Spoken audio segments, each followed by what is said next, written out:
რა საერთოა მილანის ინტერსა და პინკ ფლოიდ შორის? ხოლო კოსტარიკელ ფორვარდ ჯონათან მაკდონალდსა და ბურგერ კინგ შორის?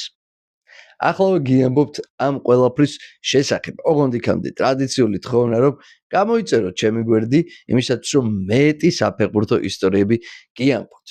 ფეხბურთი ალბათ უდაოდ ყველაზე მასობრივი სახეობა სპორტის და აქედან გამომდინარე, არასპორტული ბრენდების ყურადღებასაც ყოველთვის იქცევდა.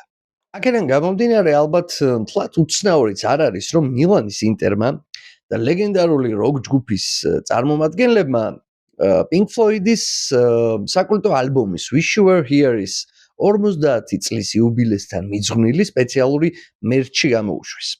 ცოტა ვინმე თუ იცის, რომ Pink Floyd 70-იანებში თავიანთი საფეხბურთო გუნდიც კი ყავდათ, PFFC. და ახლა 50 წლის შემდეგ PFFC ბრუნდება.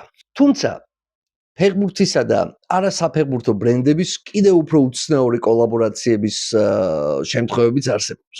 მაგალითად 2003 წელს მადრიდის ატლეტიკოს პრეზიდენტად აირჩიეს კინოპროდიუსერი ენრიკო სერესო, რომელიც ამერიკულ კინოკომპანია Columbia Pictures-თან თანამშრომლობდა.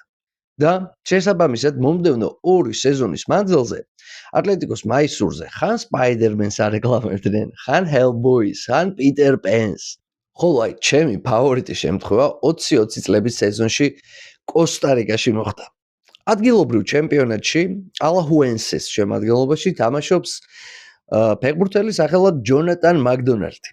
ხოლო თავად კლუბის სპონსორი გახლავთ ბურგერ კინგი. და როგორ ფიქრობთ, რა მოაფიქრდათ კოსტარიკელ მარკეტოლოგებს? დიახ, ადგილობრივი ელ კლასიკოს დროს მაკდონალდი ბურგერ კინგის წარწერით გამოვიდა მინდორზე ნაცვლად თავისი ნამდვილი გვარისა. გენიალურია დამეთანხმებით.